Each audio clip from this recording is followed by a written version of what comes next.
Salutations, j'espère que vous allez bien. Je vous retrouve pour une nouvelle vidéo consacrée à PHP. Alors aujourd'hui, nous allons voir l'ensemble de variables existant en PHP leur utilité et ainsi les variables super globales, même si ce n'est pas le chapitre où nous allons aborder donc la notion des super globales.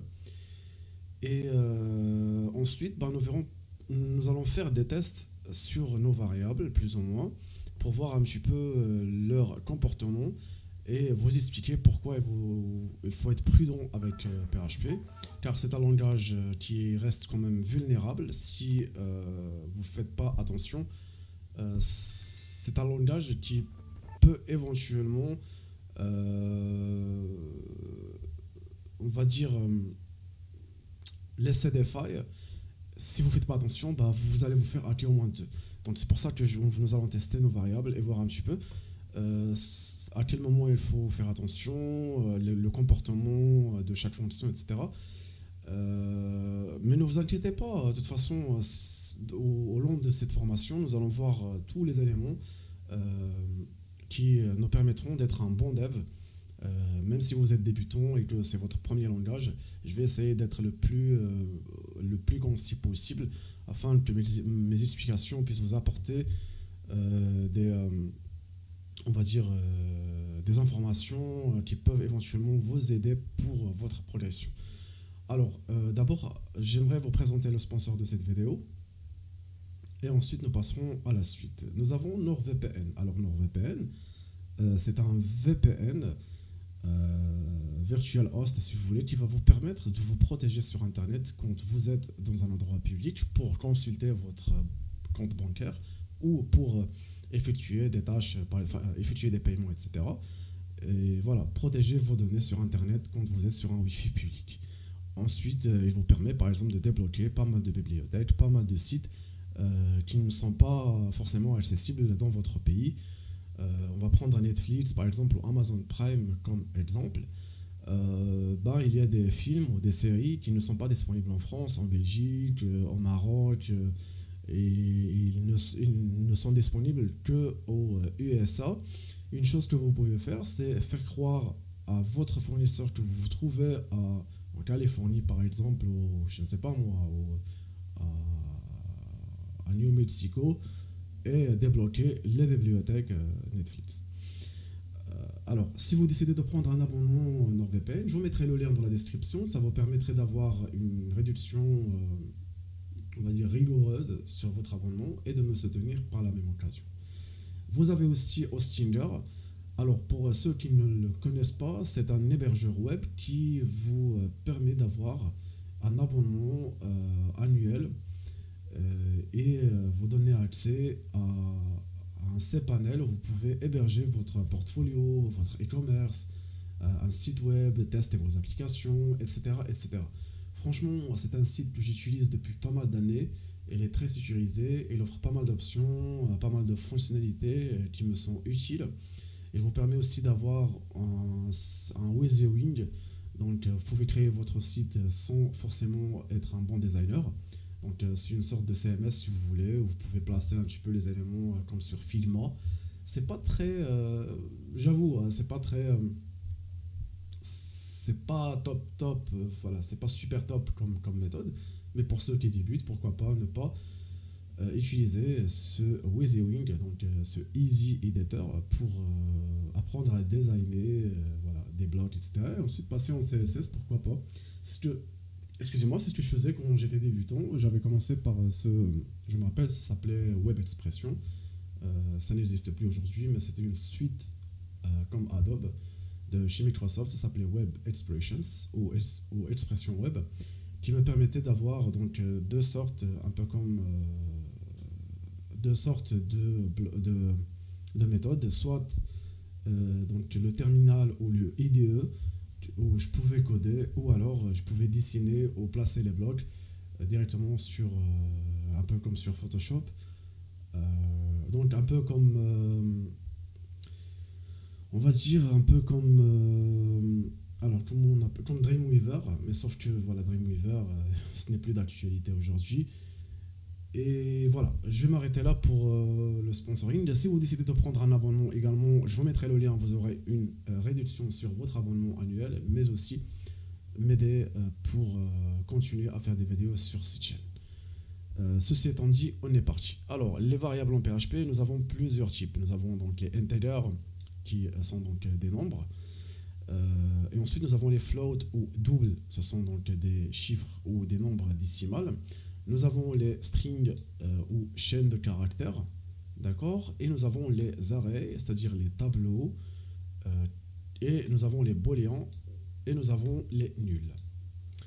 Alors, nous avons commencé déjà par les integers. Je vais dire par exemple ici int et ensuite, alors, excusez-moi, je vais mettre ici int égale ou juste âge par exemple. Donc âge égale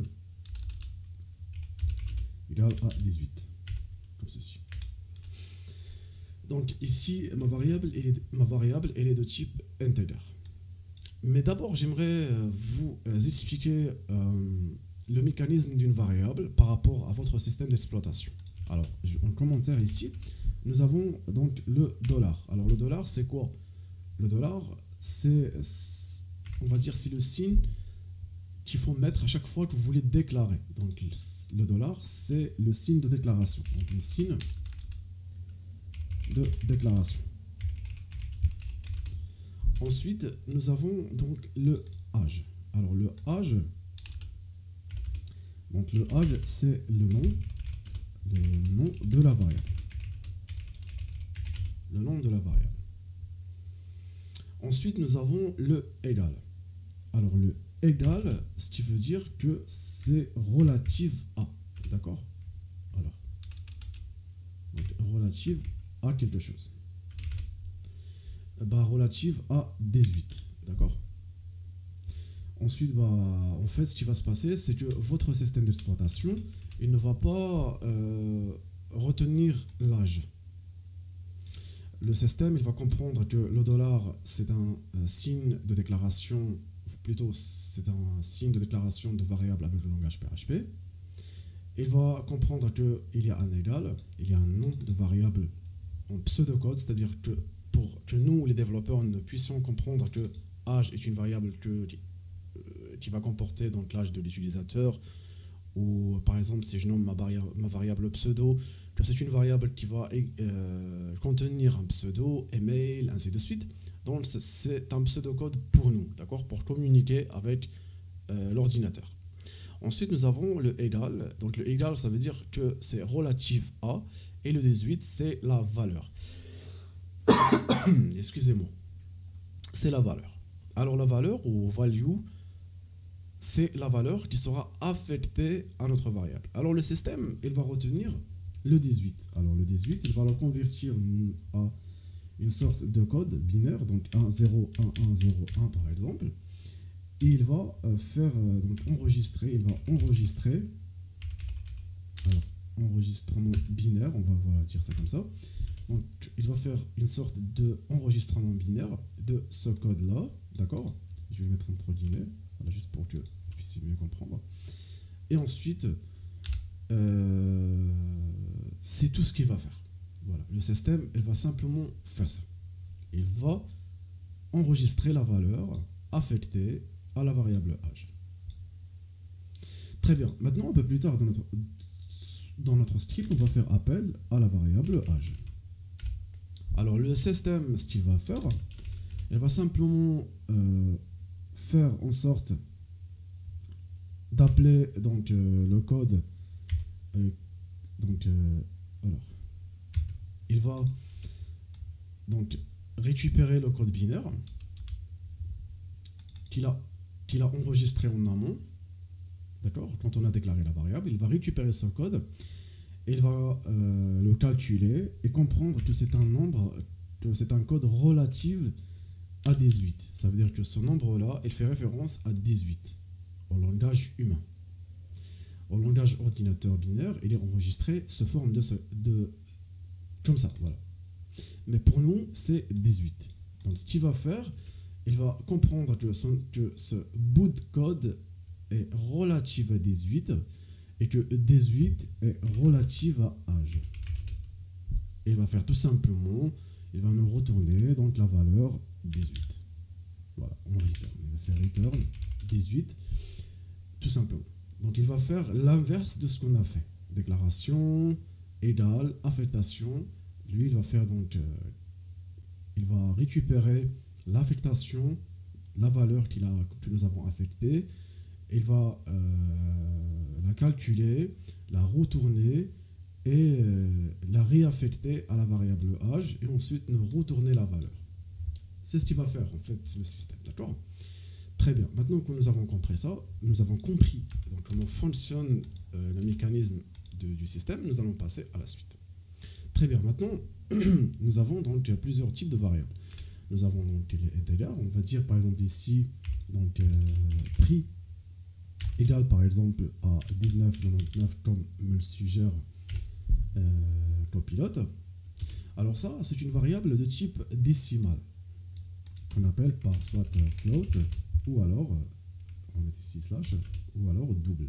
Donc voilà, hop, double. Très bien. Maintenant, nous avons donc les variables de type chaîne de caractères. Je vais mettre ici par exemple email, donc email égale entre double quote, soit donc, les codes simples. Je peux mettre ça soit dans les codes simples, mais le problème, si par exemple je veux enregistrer une variable avec, admettons, je dis que ça, c'est une variable de type string, par exemple. Je mets un code simple. Vous pouvez deviner que ça me crée un problème. Voilà. Ici, bah, vous voyez très bien, voilà, j'ai plein d'erreurs. Pourquoi? Parce que quand on utilise les codes simples, il faut échapper. D'accord? Quand on utilise par exemple quand on dit par exemple C avec apostrophe, enfin, il faut échapper l'apostrophe, je sais pas comment on dit ça, mais pour l'échapper, il faut faire anti-slash, je crois. Alors, tac. Alors, anti-slash, je ne sais même plus où c'est sur mon clavier. Tac, il faut... Voilà. Donc, il faut l'échapper. Avec anti-slash, ensuite, continuer votre variable. On va dire ici, juste code. Maintenant, on va rajouter ici double, donc double code avec un petit dollar, sinon on n'irait pas très loin. Hop, je supprime le 0 ici. Je mets ici donc dollar. Double code. Et je mets ici, donc c'est une variable de type string aussi. Maintenant, je vais faire donc echo code et ensuite echo double code. Je enregistre et je reviens sur mon navigateur. Tac, et j'actualise. Voilà, ça me retourne donc ici, ça c'est une variable de type tac, et ça c'est une variable aussi. Et vous voyez très bien, il n'y a pas de problème, ça m'envoie ça sans problème. Voilà, ça me le retourne sans problème. Ou plutôt ça me l'affiche. Très bien. Donc quand on utilise les codes simples, il faut échapper avec un anti-slash. Si on utilise par exemple ça, c'est, et, etc. Enfin, quand on utilise ce genre de regex, il faut échapper avec un anti-slash. Très bien. Maintenant, nous avons donc les tableaux. Alors les tableaux, je vais mettre ici tableau égal. Alors nous avons deux méthodes. Soit on utilise donc la variable array. Donc array, c'est quoi? Bah, ça veut dire tableau, tout simplement. Et lui donner donc les valeurs. Je vais rajouter ici donc un petit 1, ensuite un petit 2 et un 3 par exemple. Voilà. Tac, j'ai un tableau qui comporte donc 3 indices. On peut pas, par exemple, je ne sais pas, attendez, je vais vérifier, je vais tout simplement faire echo et ensuite juste tab comme ceci. Si je fais ça, bah, ça va pas me l'afficher parce que les tableaux fonctionnent d'une autre manière. C'est pour ça que je vous avais dit dans la précédente vidéo que donc echo et print, ce sont deux variables qui nous permettent d'afficher du texte, mais pas forcément les tableaux, etc. Donc nous allons voir un peu plus tard comment ça fonctionne. Mais dites-vous simplement que, regardez, ici ça me renvoie que, voilà, il me dit que array to string conversion. Il me dit que, voilà, il va convertir ça en string et c'est pas possible, etc. Par contre, si je lui donne un indice, si je lui dis que tu vas afficher l'indice 0, parce qu'en programmation, ça commence toujours par 0, il va m'en donner donc un petit 1. Voilà, tac, si je lui dis que je veux la valeur 1, il va m'en donner 2, etc. Tac, je lui dis 1, tac, il va m'en donner la valeur ou l'indice 2. Très bien, maintenant je vais supprimer ça. Et nous avons donc table 2, donc table 2, tac, égale, et nous avons la deuxième syntaxe qui est comme ça. Tac. Donc, moi je préfère la deuxième syntaxe ici. Donc je préfère cette syntaxe que la première, parce que cette syntaxe-là, bah, elle commence à dater, ça commence à devenir plus en plus obsolète. Donc c'est pour ça qu'il faut adopter cette méthode, de mettre par exemple 1, 2, 3, comme ceci. Donc moi je préfère cette syntaxe-là, d'accord, que la première. Mais c'est à vous de choisir, hein. Vous pouvez utiliser. Il y a des cas où vous êtes dans l'obligation d'utiliser cette méthode que celle-là, ainsi de suite. Mais moi, je préfère comme ça parce que c'est recommandé dans la documentation de PHP. Et ensuite, nous avons les booléens. Alors, les bols, on va dire tout simplement que... on va mettre tout simplement bol, comme ceci, égale à... comme ceci. Alors, si vous voulez, les booléens, ils ne peuvent comporter que deux valeurs. Soit donc, un petit donc 1 qui sera égal à vrai, ou alors un petit 0 qui sera égal à false, à faux. Donc je peux lui donner deux valeurs, soit vrai, soit false.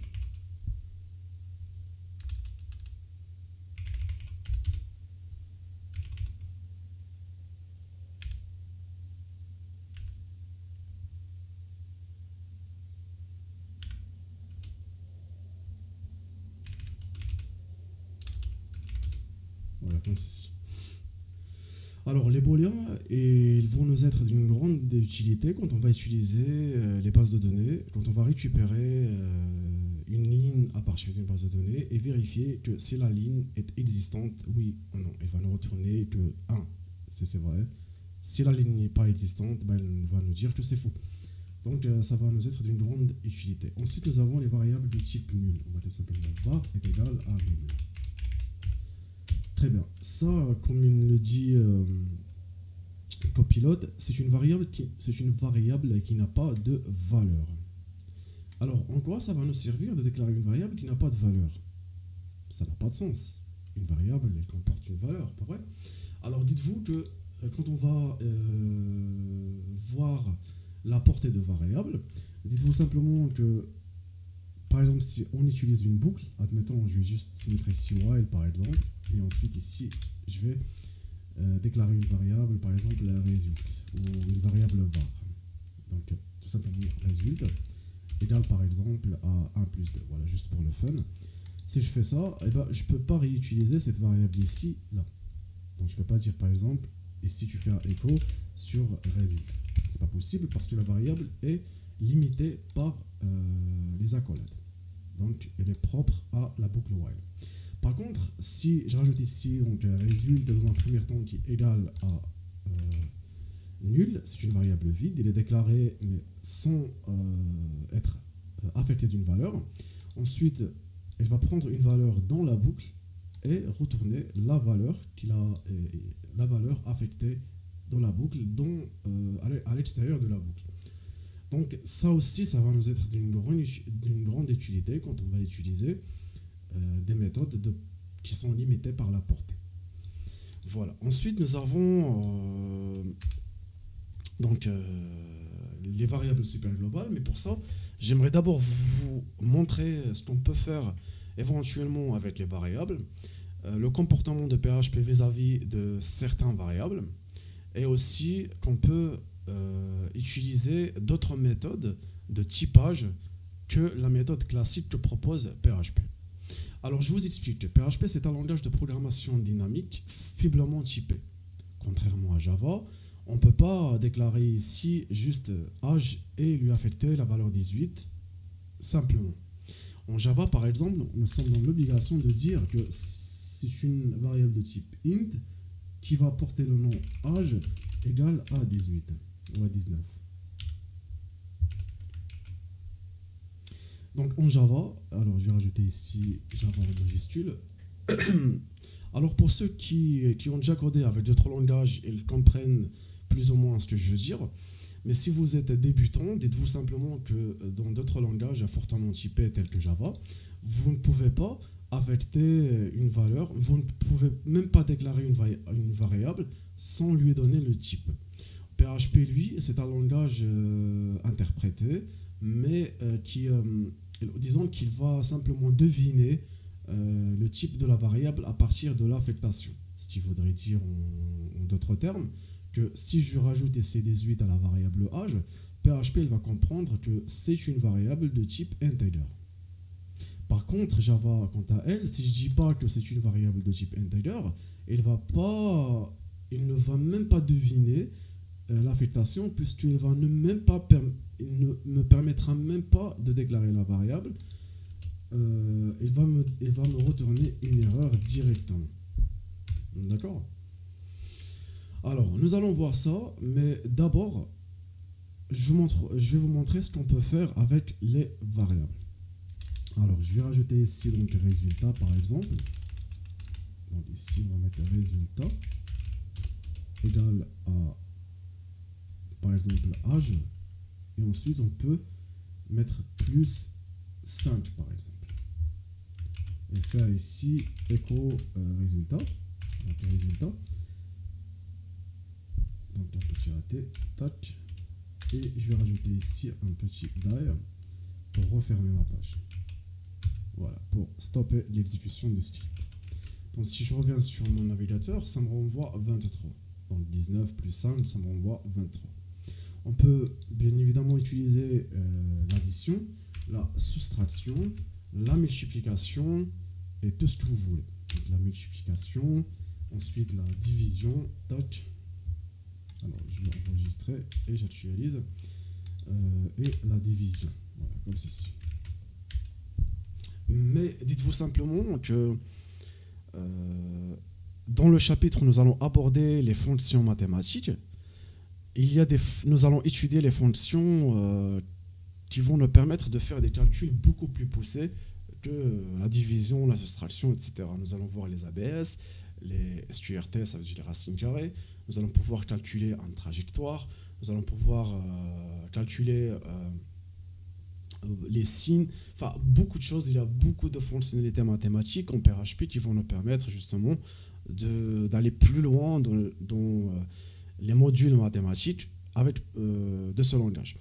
Donc moi je montre simplement ici ce qu'on pourrait faire éventuellement avec deux variables. On peut très bien donc rajouter ici donc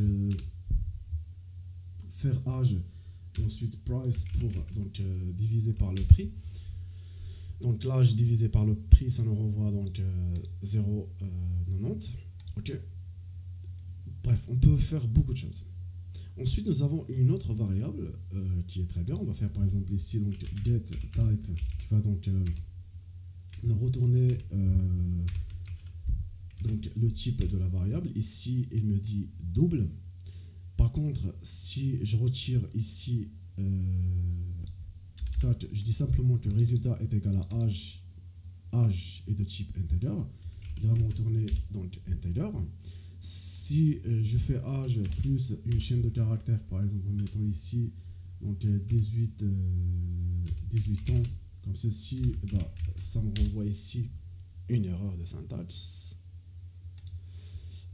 Alors, c'est normal parce que j'ai oublié ici le âge. Voilà, tac.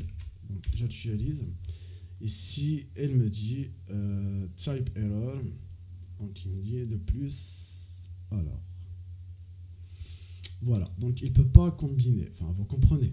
Donc ça c'est un comportement qu'il faut retenir. On ne peut pas calculer, on ne peut pas faire donc 18 plus une chaîne de caractères.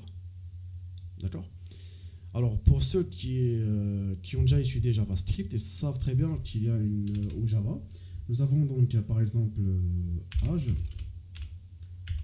point, donc, point length qui va nous permettre d'avoir donc par exemple donc th alors excusez-moi, je vais y arriver.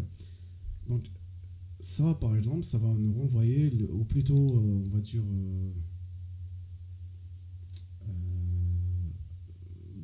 on va mettre par exemple ici, donc, chaîne est égale à juste comme ceci, tac.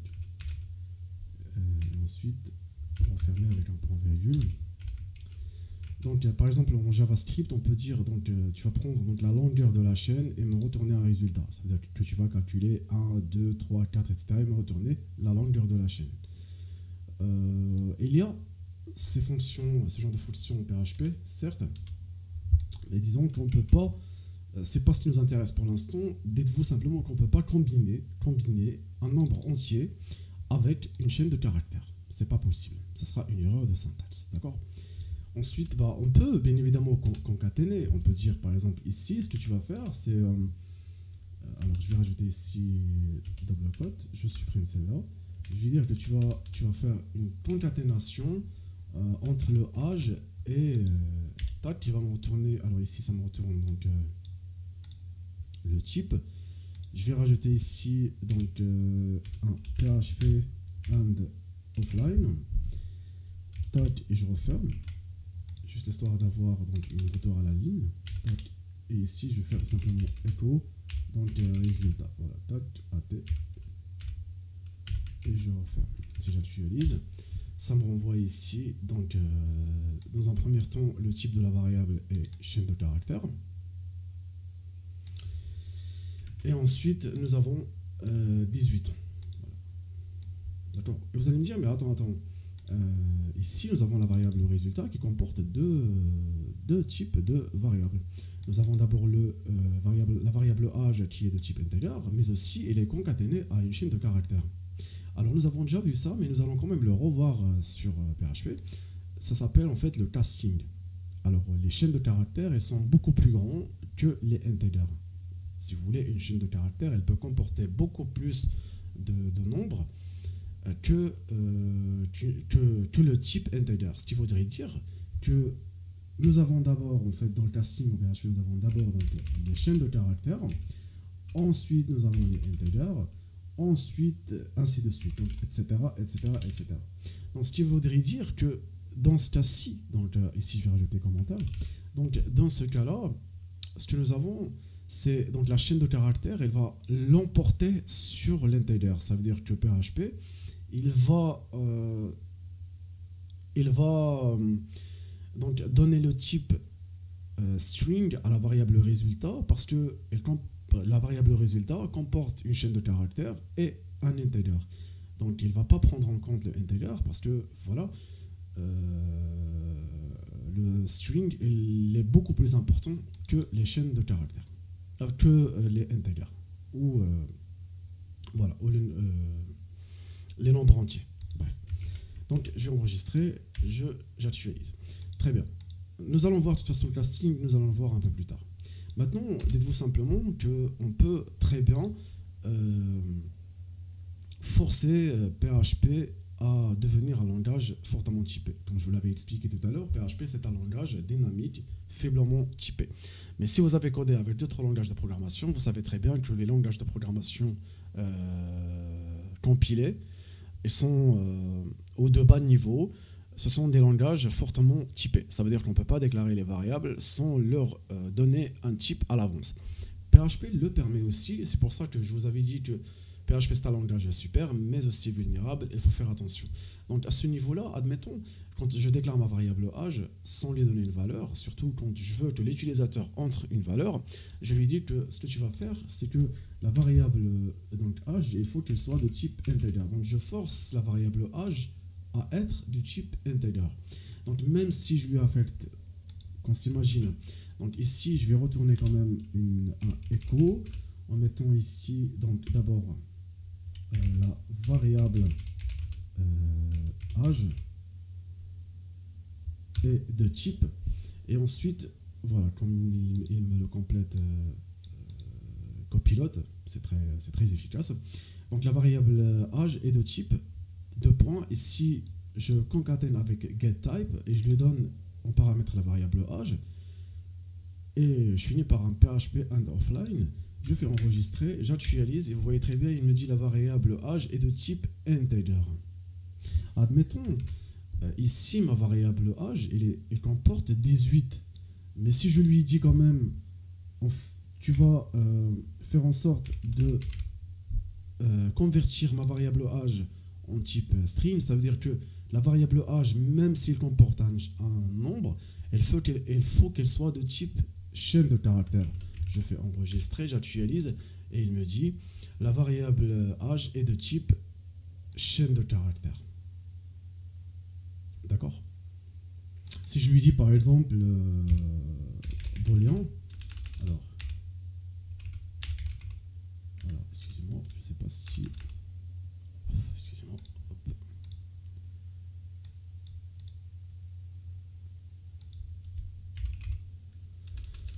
On va dire double.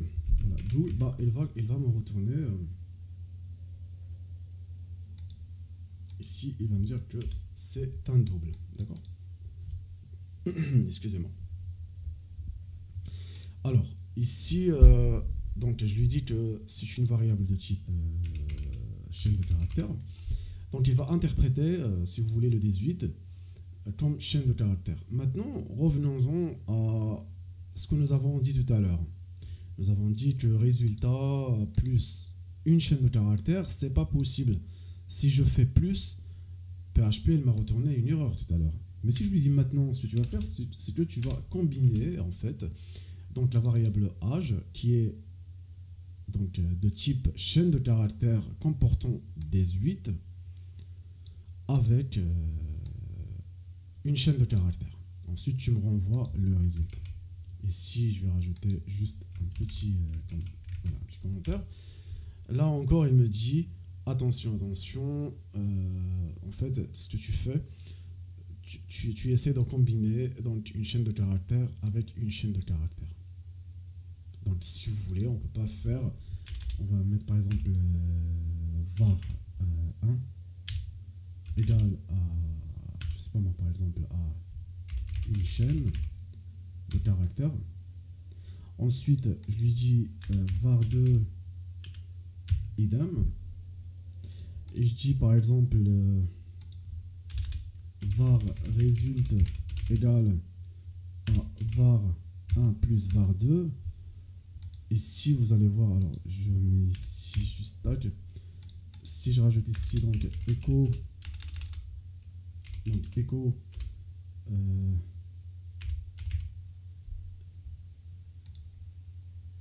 ici, excusez-moi, je vais rajouter un R majuscule. Donc echo var result. Si je fais ça, bah, nous allons voir ce que ça va nous retourner. Tac, ça nous retourne une erreur parce que on ne peut pas combiner une chaîne de caractères ni multiplier une chaîne de caractères, c'est pas possible. Par contre, si je lui dis que ça c'est integer et que par exemple on va prendre cette chaîne de caractères, d'accord, qu'on va stocker dans une variable en mettant ici donc an égale à la chaîne de caractères. Si je fais ça et que je viens à ce niveau et que je rajoute plus en mettant ici bien évidemment donc un casting en mettant int, donc voilà, je force ma variable à être de type integer. Nous allons voir ce que PHP va nous dire à ce niveau là. On va ajouter ici donc voilà. Tac, je fais enregistrer et j'actualise. Ça me renvoie quand même une erreur. Alors excusez-moi, je pense qu'il y a une erreur quelque part ailleurs. C'est ici, voilà. Alors. Var result n'est pas existant.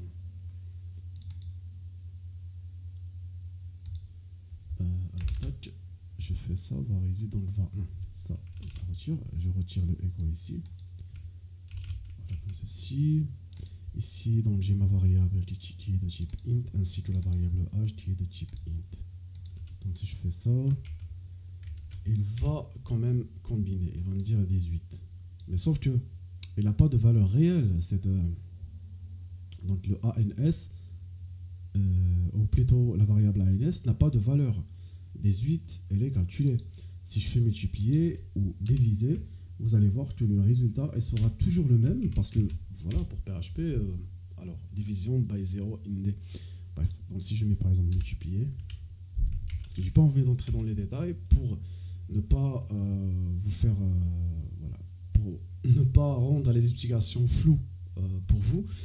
Voilà, donc vous voyez le comportement de PHP dans certains cas, c'est très compliqué. C'est pour ça qu'il faut bien comprendre les variables et bien comprendre les fonctionnalités de PHP parce que c'est un langage puissant mais aussi vulnérable. Donc si vous ne faites pas attention, il faut toujours être, on va dire, prévoyant, savoir ce qu'on code, avoir déjà une bonne idée sur la fonction que je vais utiliser. Par la doc, il faut bien étudier la fonction, savoir à quel moment l'utiliser, quelle est la fonction adaptée pour telle ou telle situation. C'est très PHP, il est très strict, même si on peut croire le contraire parce qu'il est facile à appréhender, il est accessible à tout le monde, mais aussi c'est un langage très rigoureux qu'il ne faut pas prendre à la légère. Voilà. Bon, j'espère que j'ai répondu à vos questions au niveau des variables. Maintenant, nous allons passer aux variables super globales. Alors, les variables super globales, nous avons plusieurs. D'abord, nous avons donc, on écrit d'abord $, ensuite un tiret, et ensuite nous avons donc les serveurs que nous allons voir un peu plus tard. Ensuite, un point virgule, donc je mets ça et un point virgule. Ensuite, nous avons les variables, donc, nous avons, je vais retirer ça. Nous avons les sessions. Hop. Ensuite, nous avons les cookies. Tac. Ensuite, nous avons donc les get. Ensuite, nous avons donc les posts.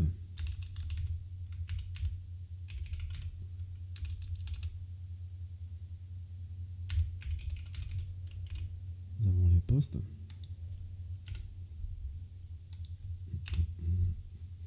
Dans le serveur, session, cookie, get, post. Ensuite, files. Et ensuite, nous avons donc request. Tac. Sans oublier le tiret du 8, bien évidemment. Ensuite, nous avons donc le ELV. Tac. Comme ceci. Alors, les variables super globales, nous avons les serveurs qui vont interagir avec pas mal de trucs au niveau serveur. Nous avons les sessions que nous allons étudier un peu plus tard, ainsi que les cookies.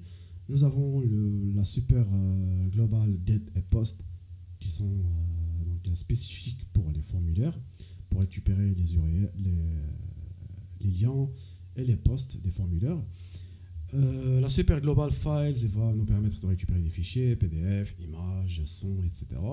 Le request, ce sont donc les requêtes que nous allons étudier aussi un peu plus tard. Et le env, ce sont des variables d'environnement qu'on peut, donc, par exemple, changer le comportement d'un certain...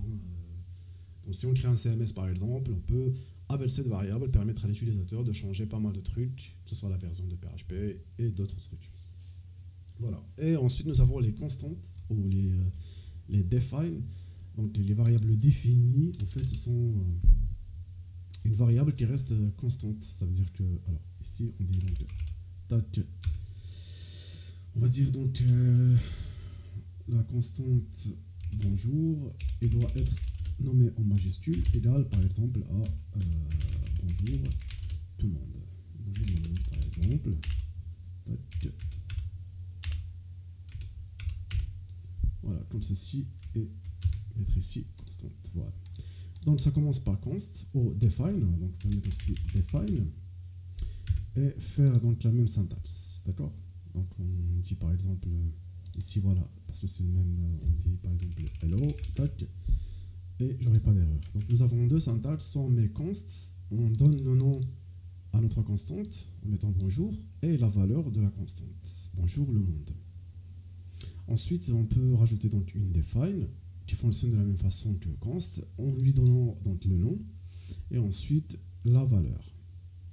Et ensuite, il suffirait tout simplement que j'appelle soit donc, bonjour, je fais par par exemple echo bonjour PHP and offline, et je peux faire aussi donc hello PHP and offline. J'actualise. Alors ici tac use.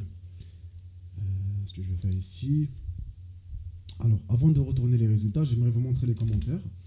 En fait, les commentaires, nous avons donc les deux slash. Donc les deux slash, c'est un commentaire sur une seule ligne. Alors ici, j'ai oublié un petit e, sur une seule ligne. Donc ça nous permet par exemple de commenter une seule ligne, comme ceci.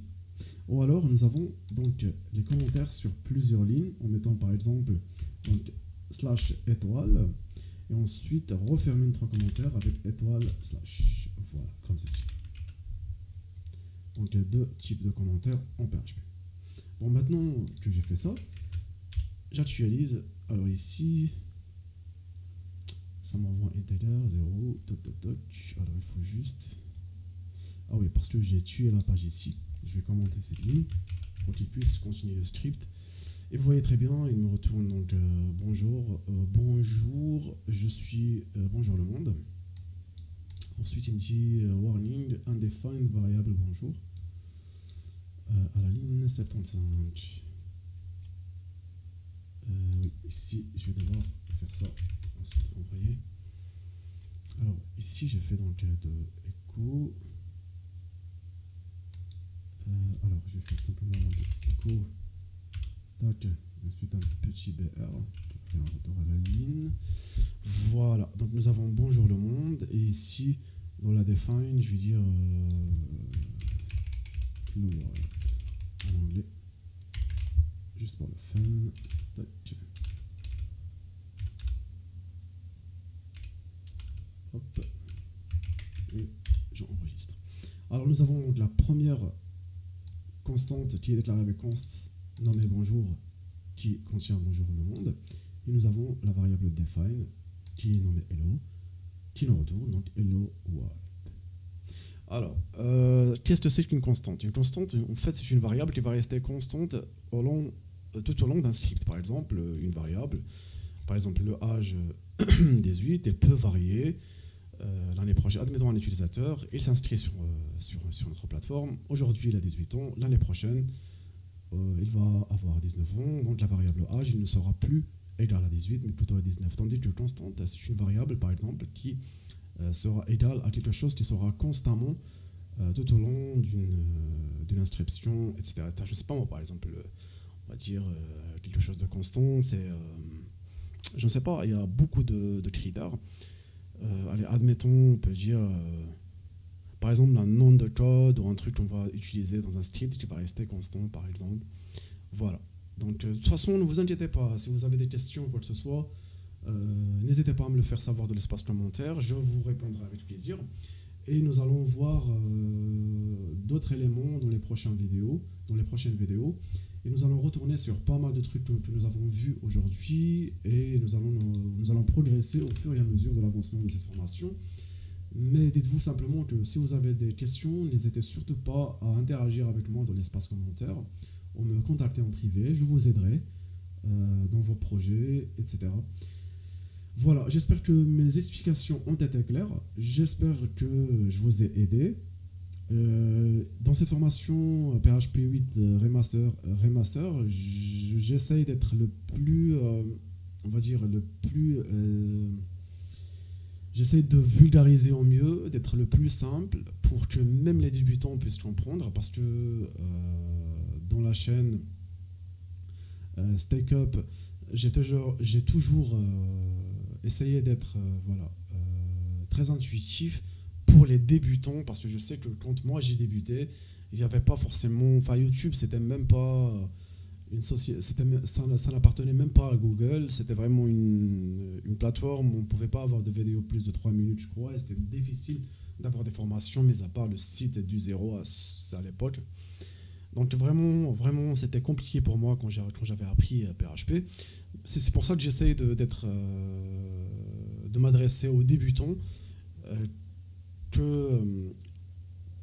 on va dire, plus débutants qu'experts ou qu'avancés. Mais ne vous inquiétez pas, si vous interagissez avec moi, Au fur et à mesure de votre progression, nous allons voir beaucoup de choses. Il y a des formations qui vont arriver sur la chaîne destinées aux experts comme la cybersécurité. Je travaille sur cette formation. Je vous mettrai la première vidéo prochainement. Il y a aussi la formation Java où je posterai bientôt le deuxième épisode sur l'héritage. Et voilà tout. J'espère que la vidéo vous a plu. Si c'est le cas, je vous invite à vous abonner à la chaîne si ce n'est pas encore déjà fait, à liker la vidéo et partager avec moi vos impressions ou vos questions. Sur ce, je vous dis à la prochaine.